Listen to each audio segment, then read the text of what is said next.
Here we're going to sum r squared minus 3 from r equals 4 up until 8.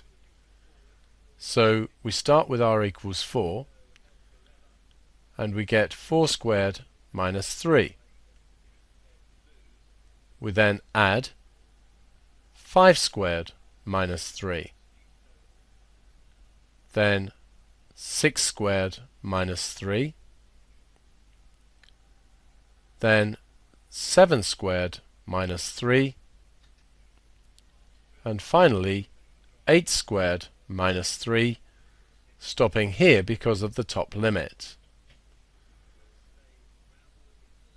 So calculating these, that's 13, add 22, add 36 take away 3 is 33, 49 take away 3 is 46, and 64 take 3 is 61.